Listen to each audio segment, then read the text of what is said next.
I come to you in peace. I come to you in peace, brothers and sisters. A peace that surpasses all understanding. And I give you the greeting, Salam Alaikum, or Assalamu Alaikum. And either way, I come to you in peace and bring you the peace of God, which surpasses all understanding. It's not the kind of peace that you and I can give. We don't have the power to give anyone any peace, but we can come in peace. And so that's what I'm extending to you today. The peace that God has given, that will surpass all understanding. And we find that peace in truth. We find it in truth, and we find it in justice. We find it in equality. And we find that peace from God alone. There's no one else that can give it to you. There's no one else that can give you that peace.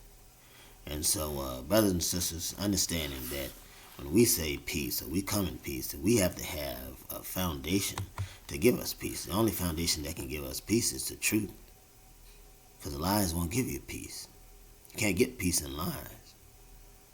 You see, you can't get peace in lies. And so the truth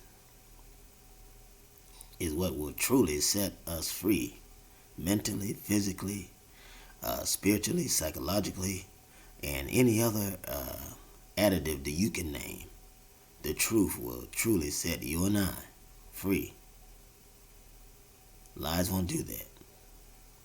Rattlesnakes don't bite themselves, and scorpions don't sting themselves to die. Under situations where they're in control. Now, when they're not in control, the scorpion will sting himself. When it's not in control, the snake will bite himself. When there's no control, because that evil will turn in on itself. That evil will turn in on itself. And any evil that goes out will always turn back on itself. But the good thing about it is that any good or any truth will never turn in on itself, because its establishments are the same. The establishment of truth are the same. Any place you go, anywhere you go, any concept you take, any thought that you can conceive, if it is built on truth and justice and equality and true liberation of our people, then it will never fail you, because it's all the same, because God is truth. God is truth. God is justice. God is equality. God is liberation. That's God. Because anyone that truly desires liberation has no desire to be bound. So you don't deliberate people with truth, but you deliberate people with lies. So in that sense, you bind them. You bind them. When you lie to people, you bind them. And the truth has to be told. And when I say truth, it has to be told, it has to start at the root of it all. You have to go to the root. If you never go to the root of it all, you'll never get any truth.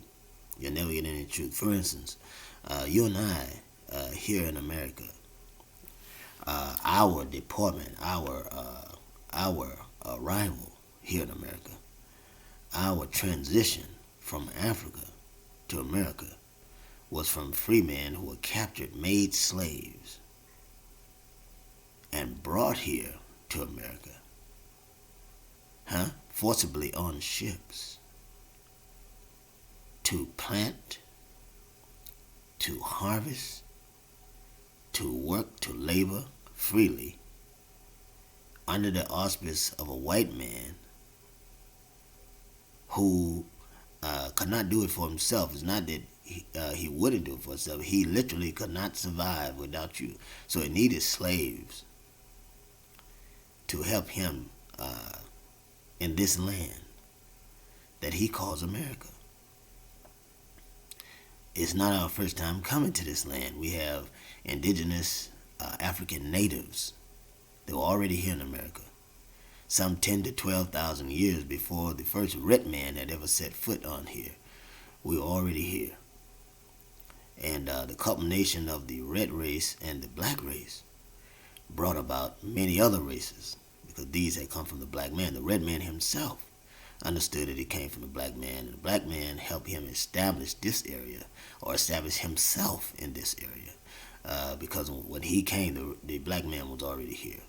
So the African was already here. And so that's the first myth that we've got to get rid of. When they talk about Columbus and talk about Ponce de Leon and talk about all these other people who were supposed to have discovered America. One area they talk about George Washington. They couldn't get the lie straight, so they named South America and North America both Americas, and they said the Americas because they did that in the hopes of getting their lie straight. Now, the Africans were very familiar with shipbuilding because they built ships. Don't believe the white man and for him to think that you've never done anything. Anytime something was created in history, you give the credit to someone else. The credit is always given to someone else, as if you hadn't done anything. Brothers and sisters, this is the kind of ignorance that you want to get away from. When you hear black pastors say that had slavery not happened, they would have been over in Africa and they would have been heathens.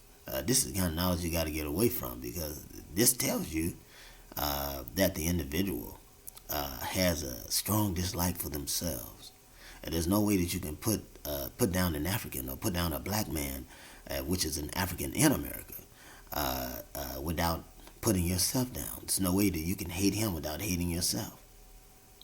And that's why I don't believe in all the interracial marrying jive, because I know it's only jive. Because every day that both of them wake up, they're looking at one another. They're looking at one another. And they didn't know how to love themselves with their own people, so they decided to go out and search for love. You see black man with a white woman or a white woman with a black man, many of the time it's not because they wanted to, but some incident or some freak of nature drove them together, and many of those marriages never last. They never last. They end in divorce, and or end in the white man or the white woman killing the black individual because they desire a sense of superiority. And this is a fact. You can check that for the record. These statistics they won't give to you. Am I being racist? Am I talking racism? Brothers and sisters, I'm not talking racism.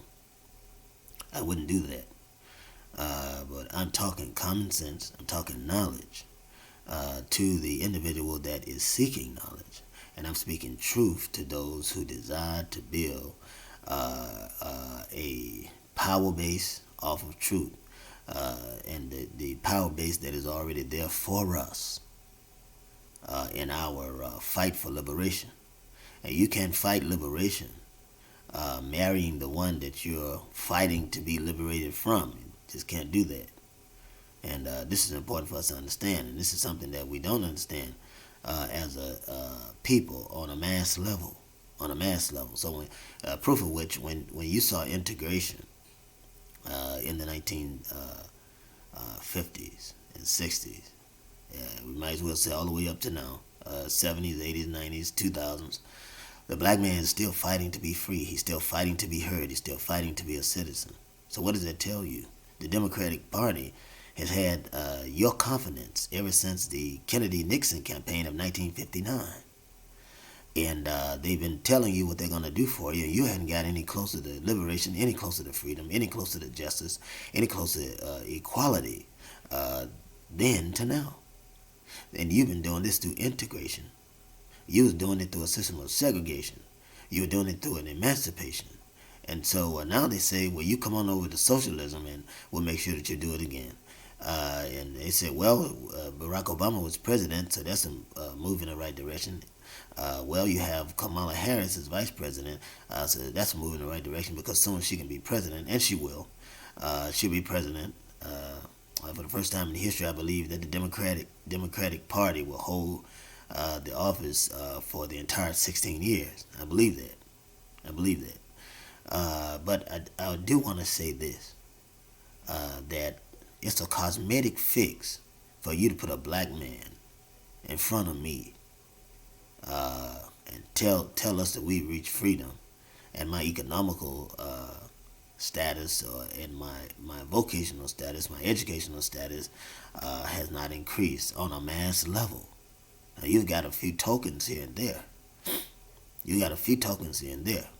But until the mass amount, or the mass element of black men and women and children have a guarantee of the wealth that was invested in America, or the wealth that they've invested, I should say, in America, and their ancestors have invested in America, to be able to independently exist alone in their own area, land for them, businesses for them, banking for them, allowances being made especially for the African who was brought here against his will, then there's no progress being made. If you can't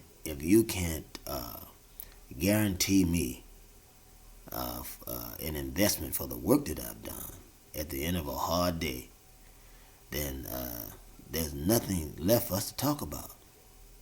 There's nothing left for us to talk about. So, brothers and sisters, this is what I want to talk about with you today.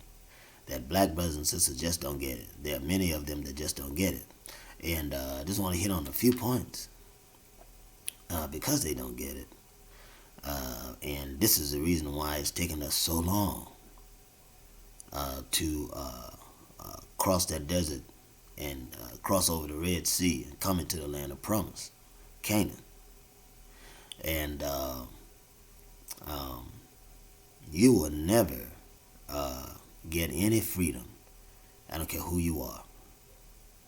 Sitting down at the table with your oppressor, having tea or having dinner with him, or having a cup of coffee with him, and expecting him, who's put you in the situation, who has rules written hundreds and thousands of years for those who will be over you in the future,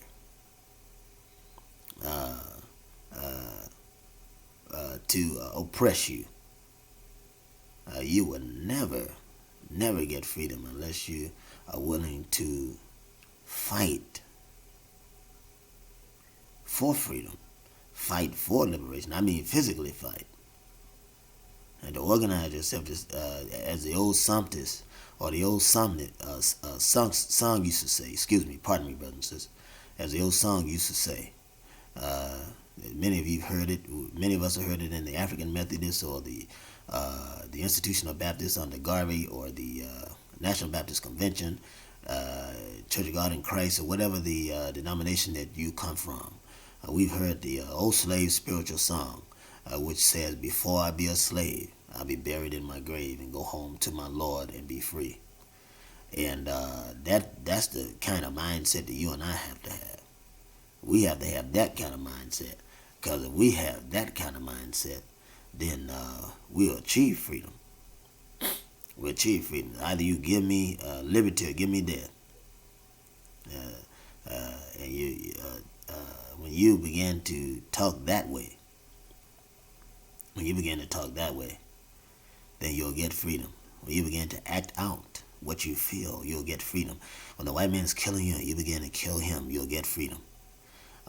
Don't wait for him to give you freedom, or for him to feel sorry for what he's doing, and forgiving him. Him saying he's sorry, he expects you to forgive him. And you fools running around here, many of you, saying that, Father, forgive them, for they know not what they do. As long as the white man's been killing you, he's an expert at it. He's an expert at killing you. As long as he's been killing you, you run around here saying that, Father, forgive them, for they don't know, he knows not what he do. He knows very well what he's doing, and he knows he can do it. He knows you ain't going to do nothing. He knows that, because he done dope you up with all that Jesus jive and all of that Martin Luther King jive about nonviolence and all of that. And I'm going to win him over with my capacity to love. And his hate. He's killing you and killing your family and all of that. And you steady singing, "We shall overcome." You steady forgiving this man.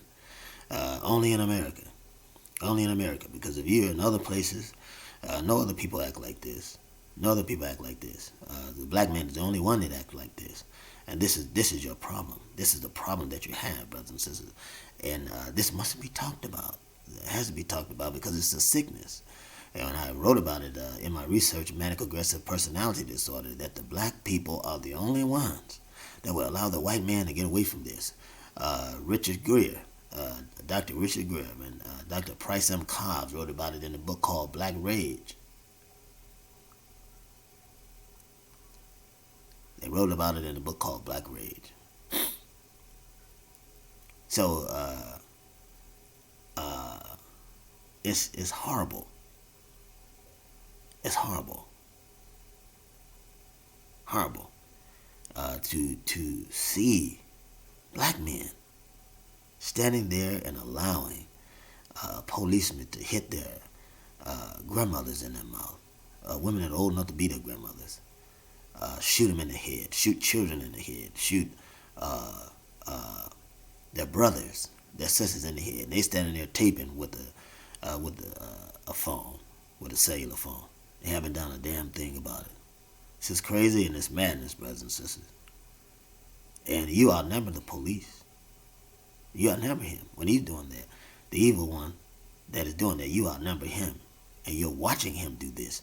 And the only reason that he's able to do it is because you're giving him the power to do it. You got to understand that. And I don't understand why you don't see it. So I'm saying it. You give him the power to do what he's doing.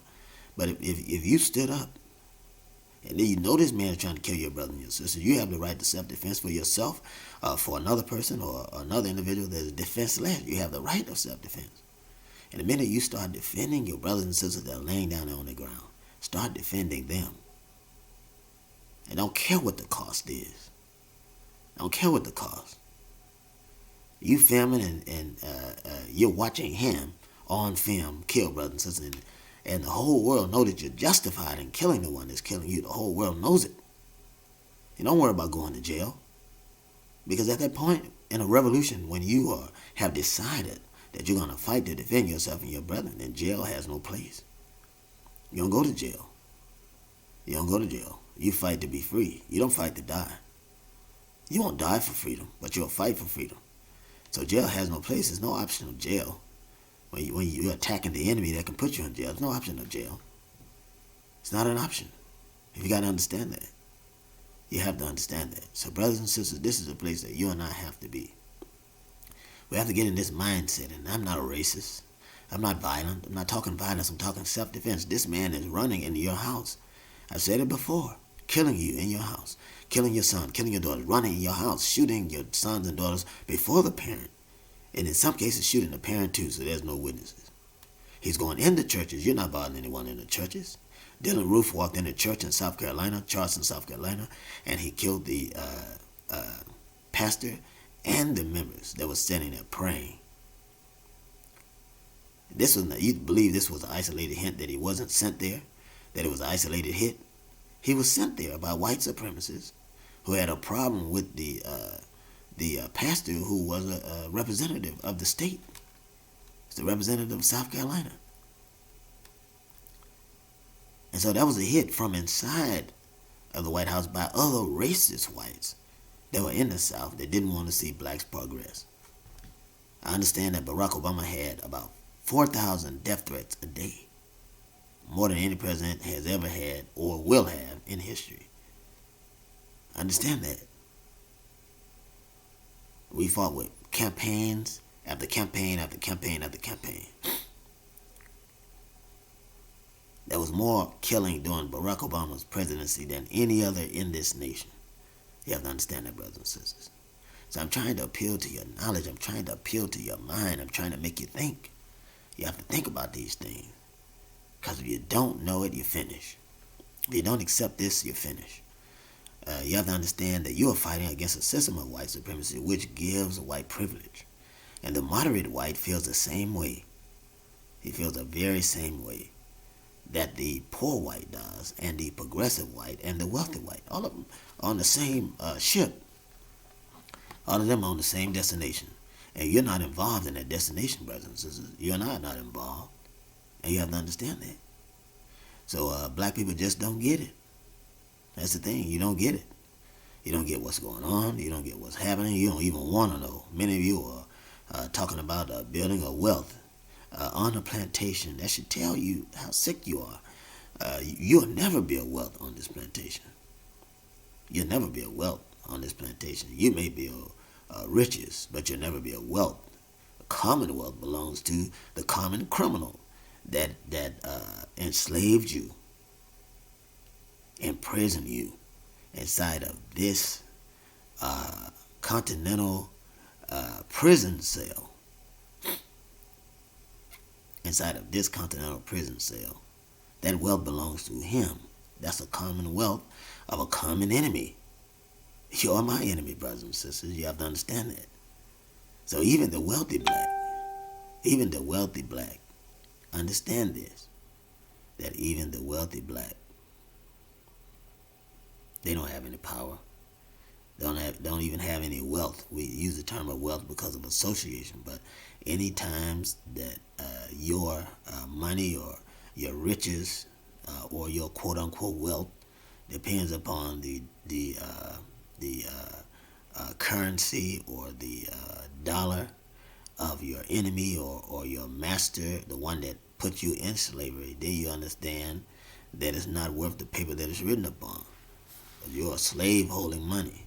Anytime that he's ready to take it, he will take it. Proof of which, if you look at Bill Cosby, if you look at every other wealthy person, even Marcus Garvey and many others that were black and wealthy, take the Tulsa, Oklahoma Stock Exchange, and Tulsa wasn't the only one. There were black stock exchanges all in the South, in the Southeast, in the Northeast, in the West, all the way in California, even up in Chicago, Midwest, all the way up to Ohio. You find out that there were wealthy blacks in this black stock exchange. Mellon and Associates came out of that in Chicago. It was one of them that came out of it. You had the Tulsa, Oklahoma Stock Exchange. So there were many others. You had the Stock and Steel, which was Ohio, Chicago. So there was many others that already proven that if you got a collective amount of black people to support one another, that you could come up out of any situation that you need to come out of. And they didn't have reparation then. This is after slavery. And they quickly built themselves up because they ran the labor. They understood the labor because they worked the labor. The white man couldn't continue his wealth without any labor. So you saw a lot of white businesses falling as the black businesses rose. As black businesses rose to prominence, you saw a lot of white businesses falling. The stock market of 1920 didn't affect any blacks because their market depended on our labor. You have to understand that. So what am I saying, brothers and sisters? I'm saying again, black people just don't get it. And we hit a few key points to show you how much black people don't get it.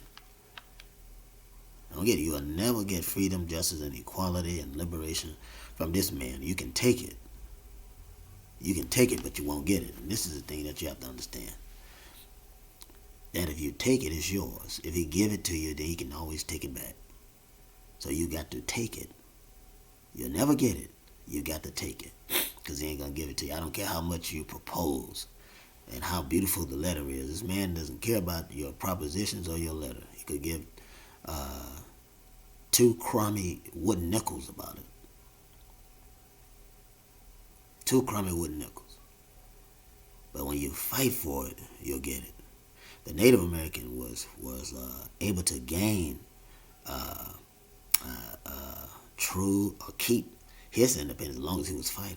But the minute that the white man came and divided them and made some of them think they didn't have to fight, and I won't need as much land as I'm saying, the minute you begin to listen to his negotiation, look at the red man. He began to cease to be, and he's almost extinct.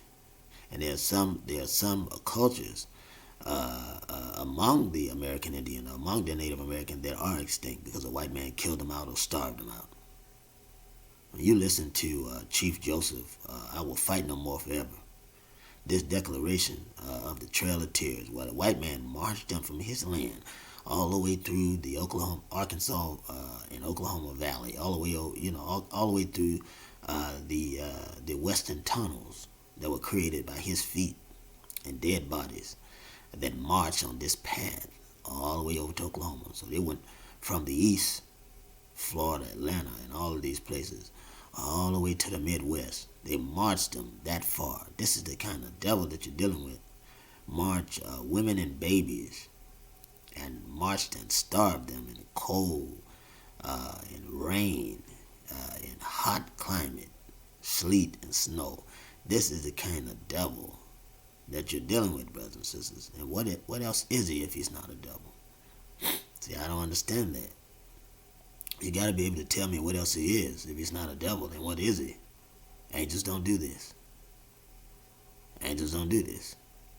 So, brothers and sisters, black people don't get it. And you got black people helping this man through his assimilation. That is literally helping this man. So what don't the black people get? That the white man come from a very desperate environment. You got to understand that. His environment wasn't desperate. What do we mean when we say the white man come from a desperate environment? Brothers and sisters, he didn't have anything, and his history didn't offer him anything, didn't leave him anything. You have to understand this. You have to understand it, because if you don't understand that, then you're missing it. This man comes from the caves and know nothing about agriculture, know nothing about inventive science, know nothing about agricultural science, know nothing about molecular science. Everything that he's learned and ever learned, he learned it from you. He got it from you, who are dumb enough to train him. And I hate to say it, but these brothers and sisters in Africa that some of them are responsible for this man taking us into captivity and bringing us over here, because they wouldn't fight. And so ready to make peace with a man that you see that is slaughtering your brothers and sisters in other African nations that are fighting, and you decide not to fight and take the easy way. And you find out later that there was no easy way. I'm talking to the Africans of Africa. The Africans of Africa, and any of them that participated in the evil treachery of helping the white man. And by not fighting him, you were helping him to deliver us in slavery and giving him a global world dominance. He couldn't have done it without Africa. You have to understand that, brothers and sisters. If you don't understand that, you're finished. So when you and I take reparations, and we'll take our liberation. Understand that. Understand that, because he'll never give us reparation. He'll never just give it. And when I say take, I mean you forcibly making him do it. When all of you have to concentrate on the same thing. And if we don't get it, we're not going to work. If we don't get it, we're not going to buy your cars. If we don't get it, we're not going to buy your gas. And he understand that you'll crash his market. When he understand that, and he'll give it to you, because he don't have a choice. You've taken it. You've taken it. When you let him know you're not going to cooperate with this system of capitalism, then you'll be taking your reparation. And you're in a very strong area now of your existence, a strong area of your bondage, because the Red Sea is opening, brothers and sisters. This COVID-19 is a gift from God, where the Red Sea is opening. And the white man has a chance to do right, to give you your reparations, so you'll be able to build a land of your, brothers and sisters, a land of your own, and go into a constitution, so to speak. I want to say constitution totally, because I'm just trying to give you an idea of, you have your own established laws and policies. Because when you say constitution, the first three letters of the word is con, which means to manipulate, take advantage of. Institution. So the process of institution, the process of manipulating and taking advantage of someone. So I want to be careful about that. We don't want to create a document exactly like the Constitution, but to have policies and regulations. Policies and regulations, brothers and sisters, that will be beneficial to you and me, be beneficial to all Africans that are the result of those slave descendants that were brought here, and a result of slavery oppression today, because you're still being oppressed, you're still being taxed, you're still being hoodwinked and yes, bamboozled and led astray. You're still being used by the devil.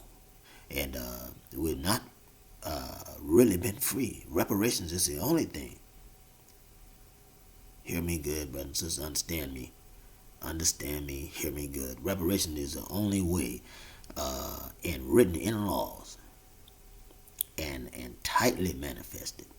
Tightly manifested is the only way that the white man would be admitting that you're free, because he would have paid you for your labor, and that in a sense is a pen to your citizenship. That's a pen to your citizenship. It don't mean you're a citizen, because he's admitting that you're a slave. If he paid the reparation, then he's admitting that you're a slave. If you understand that. So when you talk about this white man, his condition was complicit. His survival depended on stealing and murdering. You have to understand that his condition was one of lack. In other words, that he didn't have much of anything coming out of them caves. And once he had consumed the natural plants that you could eat and the animal population, and this man wouldn't even cook the animal. He'd kill the animal and eat him raw, and have blood dripping down his jaws like a bloody jawed wolf. I mean, and sleeping beside the animal that he would capture, and that include dogs and pigs and things of that nature, and other horrible things, brothers and sisters, that I won't even bore your ears with. But if you use your imagination, you'll figure it out. You'll figure it out. Bestiality, and you name it. All of these other things. This man did. So you see that he was wild from the beginning. That's why when you see white men today, many of them are, when you ordering steak, if a black man got any sense, he won't order steak. But see, that's the assimilation from your enemy, and it's the reason why many of you are dying from colon cancer and things of that nature. Because you're assimilating. You're assimilating. See, your herbal brothers and sisters, your diet consists of vegetation, herbs, and fruit, and fish. Think vegetarian diets. But through assimilation, you've gained diabetes, high blood pressure, Ebola, all of these other things.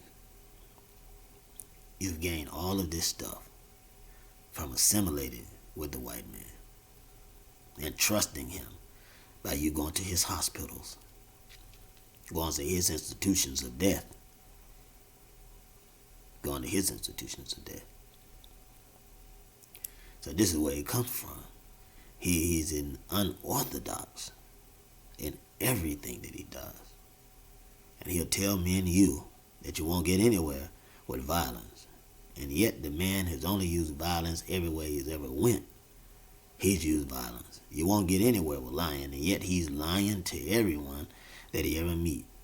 You won't get anywhere with backstabbing, and yet he's backstabbing every nation that he ever get in contact with. And that should show you that this man can't be trusted. But you steady trusting me because you say the white man is your friend.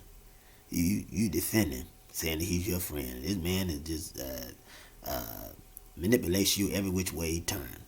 And this is sad. That's why I want to talk to the black brothers and sisters today. This is particular to black brothers and sisters that have been coons their whole life. You hiding in Christianity and hiding in all of these other organizations that you contrived to try to get along with that man. Even the Jesus that he gave you is a white Jesus. And so by you serving and getting along with him and attending his churches, he's telling you about a white Jesus. Then he's solidifying his right to kill you, manipulate you, because the white Jesus has nothing to do with black people. It's white nationalism. Brothers and sisters, open your mind. Open your mind. Brothers and sisters, if you're Muslim, you already know. Now, I've seen some complain. I've seen some complain, some Muslims, black Muslims, complain that certain white people have attended the temple or the mosque, and I'm not going to touch that, brothers and sisters. I'm not going to touch that, but I will say this: that the Most Honorable Elijah Muhammad has taught us The Most Honorable Elijah Muhammad has taught us not to trust the white man. He says that the white man is the devil. And I believe it. And anywhere that you see the white man, he's committing this kind of evil. So I believe that he's the devil. I believe that he's the devil. And the Most Honorable Minister Louis Farrakhan teaches that he's the devil. He teaches that. He teaches it. And he's politically savvy when he has to move. When you move with an enemy, you got to be careful to be savvy. You see, he makes you believe that he trusts you. So you got to make him believe that you trust them. You make him believe that. Well, you have to. But other than that, you don't deal with the devil. He's jiving you, so you jive him. That's the way it is. It's the best way to deal with him. When you deal with a snake, you got to know his snakish ways. Some snakes will lay low in the grass and will bite you if you're not careful. You have to be alert. You don't sleep when you're in a den of snakes. You wake up and you maneuver the same way they're moving to keep your lifeline going. It's the best thing you got going. It's the best thing you got going. So you should be trying to live as long as you can. So you deal with these devils when you have to, but when you don't have to, you don't deal with them. It's common sense. It's common sense, brothers and sisters. Common sense. But when you're talking about liberation, now you're talking about your people now. There are places that white people should not be able to come, and that's to your meetings. They should never be able to come into the temple or the mosque toward your meetings. They shouldn't be able to come. Now I know that in this nation it says with religious rights, non-profit associations are made public affiliation, or rather made public accommodation for white people to come in, so on and so forth. But I'm of the mindset that they should never attend a temple that I'm in. And if I'm in a place where I'm speaking where they have to come because the black person there has been ignorant enough to let them in, then I ain't changing nothing. So if they can stand it. If they can stand to get that truth and to understand how evil they are, they understand that ain't nothing going to be changed. And if you can understand and deal with that fire that I'm going to put on your behind, then you can sit there as a devil. You can sit there, but I already know that you're the enemy. Ain't no help for you. Ain't no help for the white man. There's no help for him. You can't trust him. You can't trust anything that he does. And you can't trust any black man or black woman that is following the auspices of any white person or that is assimilating any white person. You have to understand that. You have to understand that. But if I got to work a job and I got to see you, because I take a contract on the job and I got to see and deal with you, well, I'll do that. It's the same thing that he does for us. Same thing he does. You work with a telephone company to come in and do your lines, or working for the water company has to come and turn your water on, or the electric company, or what have you. You have to deal with that white man on that. You have to. So when you finish dealing with him, it's done. He's doing no more than his job, and you don't do any more than your job when you're contracting and it involves him. But I believe that the black man should have his own, should be in our own area, have our own land, and build up our own community, build up our own businesses, build up our own banks and things of that nature. And if we can do that, then we'll be independent. It doesn't matter whether we're in America or not. And as you know, that this has already been done. America got jealous and bombed it. Because in the 20s, the stock market was falling, was killing every white business that was connected to plantation, which is all of them. It was killing every white business that was connected. Every last one of them were falling. And if they're looking out for themselves, bombed Tulsa, Oklahoma, which was the black business center for black folk. So you're dealing with a liar, a murderer, a person of deceit. You're dealing with that. And you're going to always deal with it until you do something about it. Until you and I do something about it, you're going to always deal with it. And I'm not talking violence, brothers and sisters. I can't be plain enough in there because I hear brothers and sisters saying, well, you're violent. Not violent, I'm talking self-defense. Defend yourself. Had the preacher had a gun, had he had a gun or had security even to stop Dylan Roof from coming inside that church and killing those people, they wouldn't be dead. There's no Muslim temple that any black or white man can come through, any sister or brother can come in where they're not thoroughly checked. It doesn't happen. It doesn't happen. Why? Because we don't trust human nature. We trust God, but we don't trust human nature. Because we know human nature can be misguided, brothers and sisters, and that the mind is fragile. So for that reason, anyone that comes to the door has to be checked. If the minister himself came through that door, and that would be a strange move. But if the minister himself come through that door, then the minister is checked by the policies of Islam. And any brother and sister, no matter who you are, is always checked coming through the door. That's the reason for it. So keep everyone safe, brothers and sisters. Keep everyone safe. And this is what we're taught from the Most Honorable Minister Louis Farrakhan, from the Most Honorable Elijah Muhammad, Master Farad Muhammad, the Most Honorable Minister Malcolm X, Most Honorable Minister Clarence X, and all of those that have come through, the Most Honorable Dr. Khalid Muhammad, all of those that have come through that have been warriors, have been submissive to these laws. So it's very important to understand. That's order, brothers and sisters. This white man, the land that he came from was barren. You have to understand that he refused to cultivate it, or he didn't know how to cultivate it. It doesn't matter. The land wasn't cultivated. So don't you see how strange and how crazy it is to go from one area where you could have cultivated land and raised your own food and build your own stores or whatnot, to go over to Africa and get the African who knows how to cultivate. Instead of you learning from him, and you imprisoned and enslaved them to make them produce what they've been producing all along for your survival. And this is what the white man did for his survival. Brothers and sisters, stop lying to our children. The Nina, the Pinta, and the Santa Maria were not the immigrational ships that had brought us here. It was not us coming to help discover a new land. It was slave ships for us. Slave ships for us, brothers and sisters. As Minister Malcolm said, that when we landed on Plymouth Rock, when he landed on Plymouth Rock, the rock was landed on us. When that man landed on Plymouth Rock, the rock was landed on us.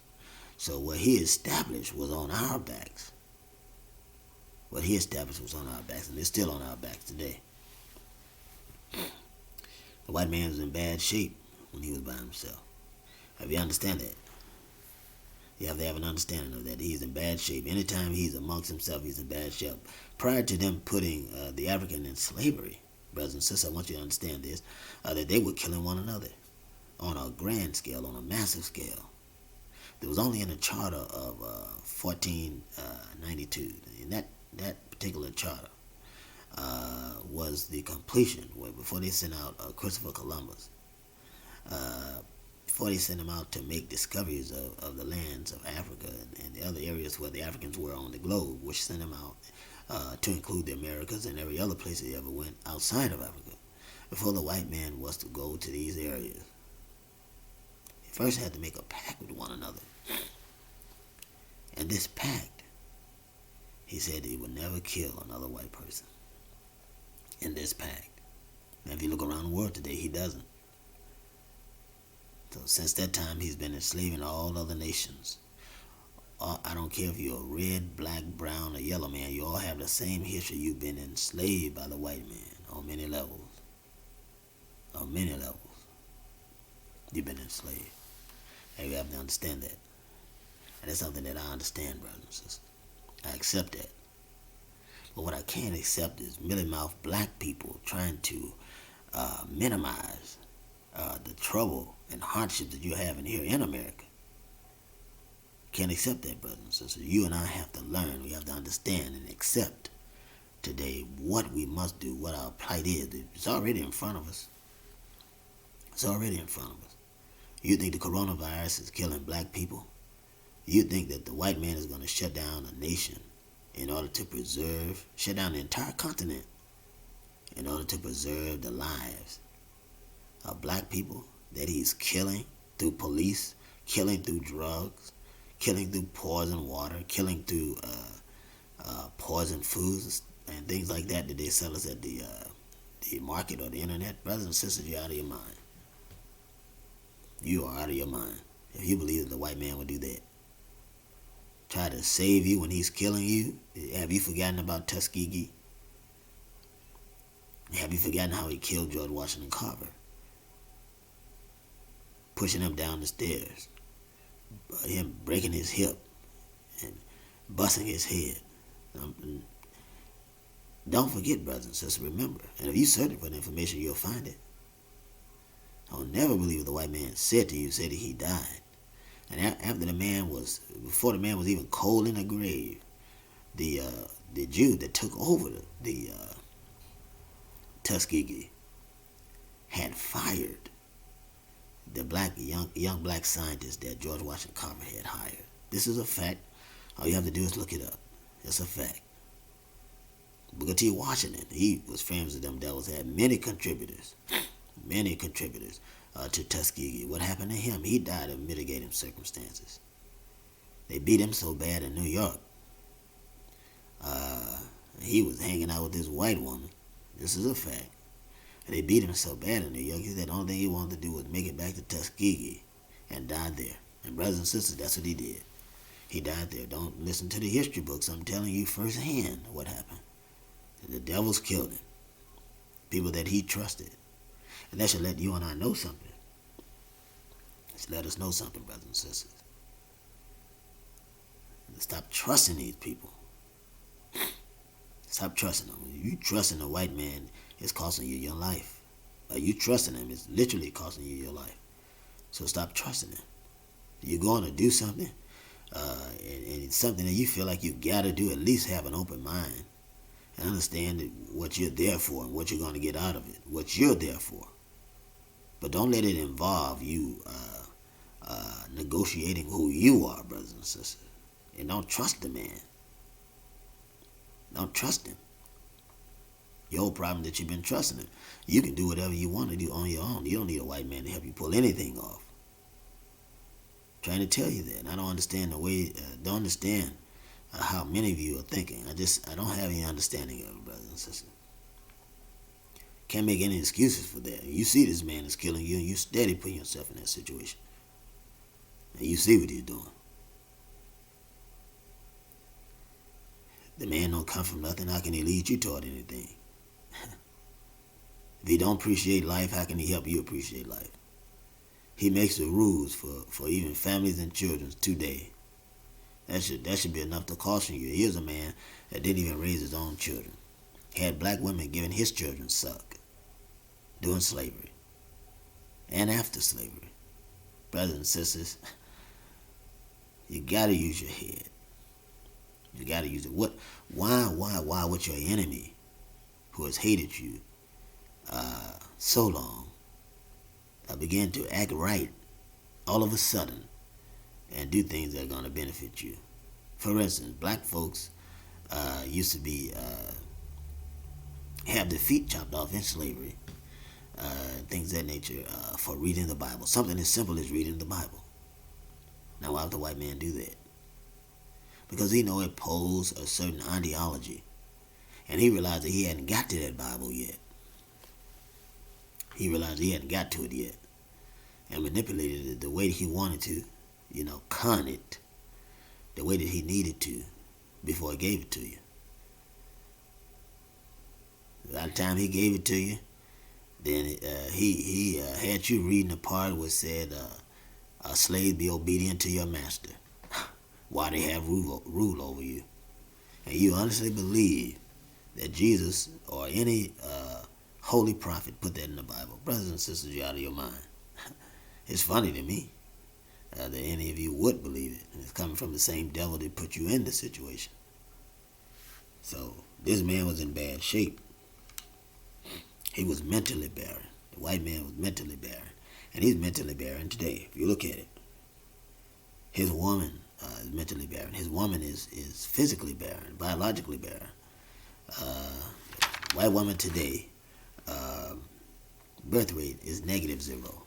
So it's 0.01. So it's a -0. So they're not producing any children. Now, when you begin to figure out that by the white person being a majority and you and I being a minority, by him being a majority, that they're able to keep rule over you. But the minute that you see he's a minority, then that means that someday that you'll rule over him. See, he gets that. You're the only one that don't get it. You're the only one that don't get it. You run around here tomming with him and playing the Uncle Tom, playing the Aunt Bessie, Aunt Susie. You run around here doing all of that stuff.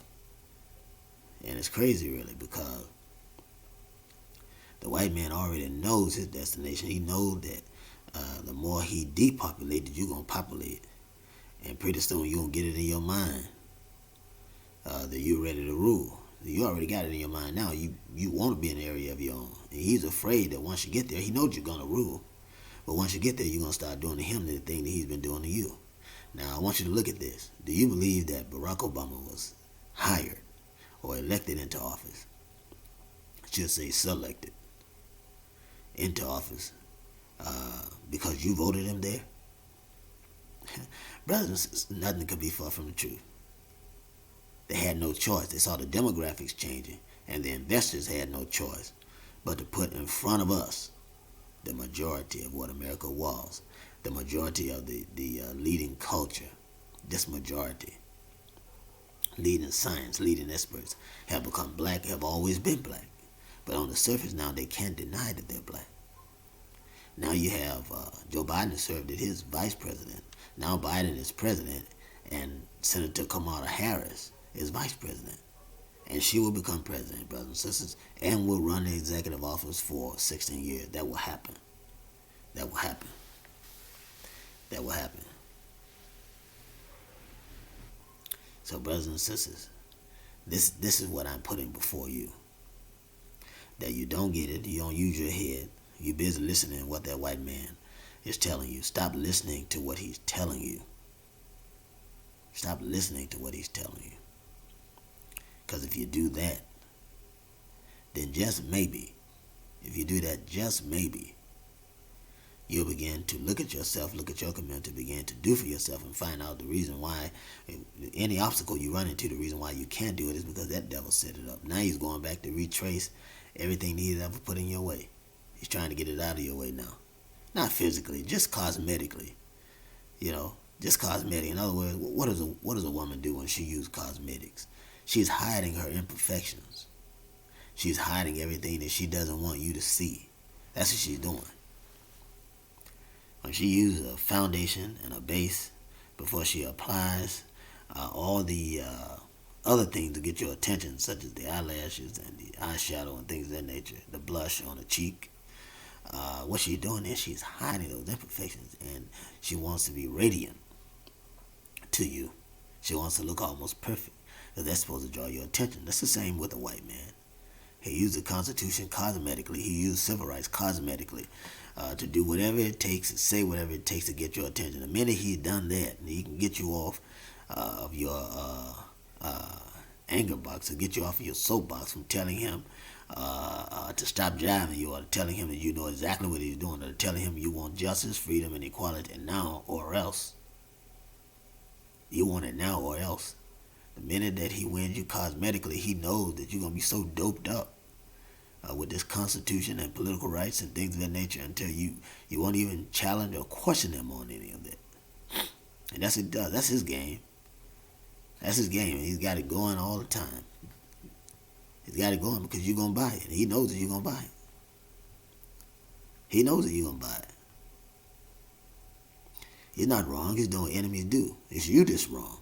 Anytime you buy whatever that devil is got on his hook, you see, he's fishing you on up out of the water. It's strange.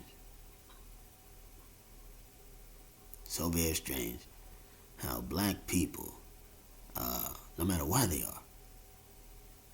are the same, no matter where you go. And it has to be a certain level of trust. For you not to trust yourself and trust your enemy. Brothers and sisters, that puts somebody in a bad shape. So the white man's entire philosophy was ensued with this, built on this hate thing. You have to understand that. He hates you. He don't love you. He hates you. He's not trying to love you. He's not trying to get along with you. He's not trying to do anything like that. The white man hates you, and that's it. He hates you. When you understand that, begin to use it to your advantage, then you'll be able to get somewhere. You and your people will be able to get somewhere. But as long as you run around here believing that there's exceptional white people and all of them don't believe the same thing, you'll never get anywhere. You marching with the enemy. Proof of which, you're looking at civil rights era and civil rights movements and anything prior to that, even with Beard Rustin, or go back as far as A. Philip Randolph, who was over the sleeping car porters. If you go over, any organization you name it from past to present that trusted that white devils always ended up in the dumps. Always ended up in the dumps. Always ended up in the dumps. But brothers and sisters, anytime you begin to point out the problems that you're having with this devil and do it in broad daylight, do it in the open, and at that point, then you'll get him to start listening to you. Because he knows that you're done jiving, so he ain't going to jive you. And you begin to get everything that you want. But you don't get it. You think that the white man is your friend. And you think that when I say that the white man is your friend, that I'm talking hate. When I laugh at you because you trust him for being your friend, you think I'm talking hate. I'm not talking hate, brothers and sisters. I'm just trying to wake you up. Trying to wake you up, brothers and sisters. That's all. And if you think he's your friend, the white man is, it's easy for you to think the brothers are your enemies that are standing up against everything that the white man is doing. They're not your enemies, brothers and sisters. They're your friend. We're waiting for you to jump on the bandwagon. We've been waiting for you a long time. A long time to wake up, wipe the sleep out of your eyes, shake it off, and get in this army, God's army, and understand that you're on the battlefield for my Lord. Just like they used to sing in the old Negro spiritual. I'm on a battlefield for my Lord. And the other one was, and I love it with all of my heart, before I be a slave, I'll be buried in my grave and go home to my Lord and be free. And brothers and sisters, that's the kind of mindset that you should have. That's the kind of mindset that you should have. Because if you don't have it, you're already finished, you're already done.